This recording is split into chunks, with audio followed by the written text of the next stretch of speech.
शेतकऱ्यांचे नेते सदाभाऊ खोत आपल्यासोबत आपण त्यांच्याशी बोलणार आहोत। काल मनीषा कांदे यांनी विधान परिषदेमध्ये अर्बन नक्षलचा मुद्दा मांडला आणि वारकऱ्यांमध्ये काही अर्बन नक्षल घुसलेत असा सुद्धा त्यांनी आरोप केलेला आहे। या प्रकरणाची चौकशी व्हावी अशी सुद्धा मागणी होते। काय म्हणाल?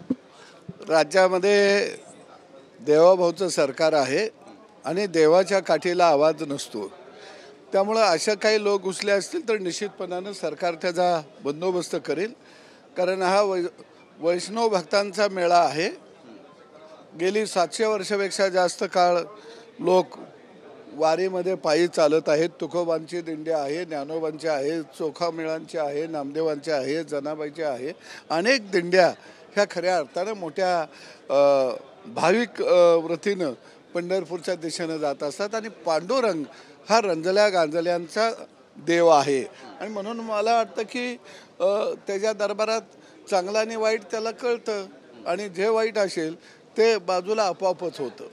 भाजपमध्ये आज नाशिकच्या काही पदाधिकाऱ्यांचा पुन्हा एकदा प्रवेश होतोय। भाजपमध्ये पदाधिकाऱ्यांची नेत्यांची संख्या वाढते का? आणि याला धरून संजय राऊतांनी ट्विट केलंय की भाजप ही जमवाजमव पार्टी झालेली आहे, गावगुंड सगळे एकत्र येऊन प्रवेश करतायत आणि भाजप याला काही स्वैरसूतक नाही आहे। याचं काय आहे तुम्हाला मी सांगतो, जिथं चांगलं असतं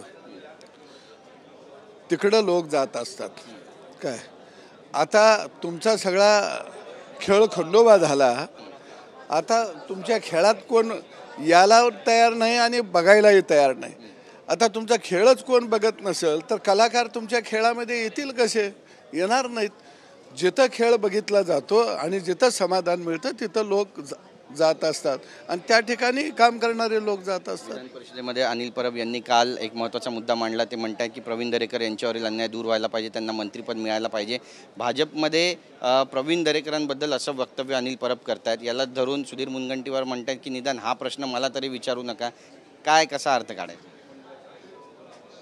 मला वाटतं की आपण जनतेचा सेवक आहोत आणि सरकार हे जनतेसाठी काम करत असतं, समाजाला उन्नतीच्या मार्गावर नेण्यासाठी काम करत असतं आणि या सभागृहामध्ये आम्ही आलेलो आहोत ते सामान्य जनतेला दिलासा देण्यासाठी, त्याच्या चेहऱ्यावरती हास्य फुलवण्यासाठी।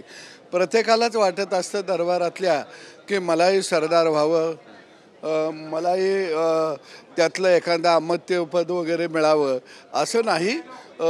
दरबारात फिरण्यापेक्षा आणि दरबारामध्ये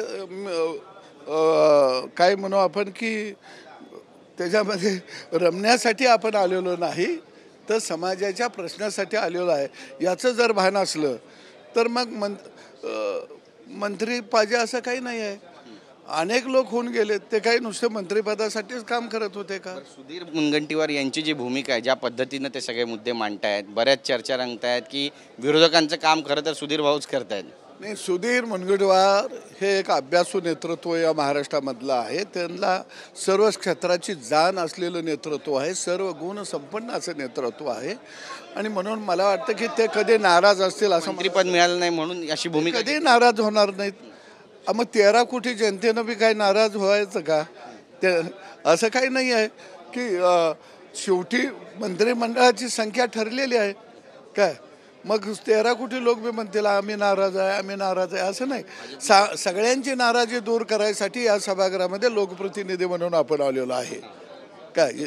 पण भाजपमध्ये सगळ्यांची जे नाराज असतील किंवा नसतील त्यांची नाराजी दूर होईल भविष्यामध्ये असं चित्र दिसतंय। नाराजच कोण नाही, इथं गड्याला गडी थटायला लागलाय, कशासाठी नाराज हो? इथं आलो हेच आपलं भाग्य आहे।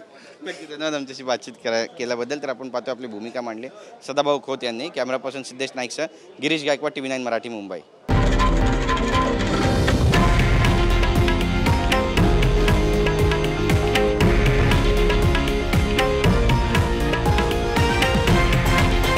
हे आहे देशातील नंबर 1 न्यूज नेटवर्क आणि आपण पाहत आहात TV9 मराठी, एकमेव।